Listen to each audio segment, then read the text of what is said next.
కంటి నిండా నిద్ర ఉంటేనే ఒంటికి ఆరోగ్యం అంటారు. సమతుల్య ఆహారంతో పాటు నిద్ర కూడా చాలా ముఖ్యం.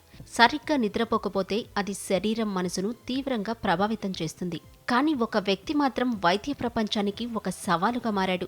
ఒక్కరోజు కాదు, 2 రోజులు కాదు, ఏకంగా 50 ఏళ్లుగా కంటి మీద కునుకులేదట. ఒక మనిషి ఇన్ని సంవత్సరాలు నిద్రపోకుండా ఎలా జీవించగలడనే ప్రశ్నకు వైద్యులకు కూడా జవాబు చిక్కడం లేదు. ఈ ఆశ్చర్యకరమైన కేసు మధ్యప్రదేశ్లోని రేవాలో వెలుగులోకొచ్చింది. మధ్యప్రదేశ్లోని రేవా నగరంలోని చాణుక్యపురి కాలనీ నివాసి ఇతడు. పేరు మోహన్ లాల్ ద్వివేది. అతడు నిద్రపోకుండా బతికే ఉన్నాడని తెలుసుకోవడం చాలా ఆశ్చర్యకరంగా ఉంది. రాత్రంతా నిద్రపోలేనని అతడు ఎవరితోనూ చెప్పలేదు. అయితే అతని కళ్ళు మండటం లేదు. అది అతని పనిని ప్రభావితం చేయలేదు. దీని గురించి అతను తన కుటుంబ సభ్యులకు చెప్పినప్పుడు వారు మొదట అతనికి భూత వైద్యం చేయించారు. అవేవీ పనిచేయకపోవడంతో అతను ఢిల్లీ, ముంబైలోని ప్రముఖ ఆసుపత్రులలోని వైద్యులను సంప్రదించాడు. అన్ని రకాల టెస్టులు చేసిన డాక్టర్లు కూడా అతని నిద్రలేమికి కారణం మాత్రం కనిపెట్టలేకపోయారు.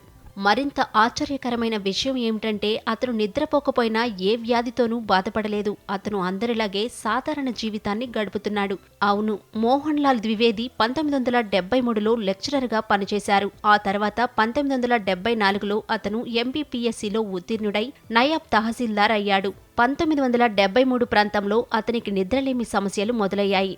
ఇప్పుడు అతను ఎక్కువ సమయం పుస్తకాలు చదువుతూ గడుపుతాడు. అతను రాత్రిపూట టెర్రస్పై నడుస్తూ ఎప్పుడు తెల్లవారుతుందా అని ఎదురు చూస్తుంటాడట.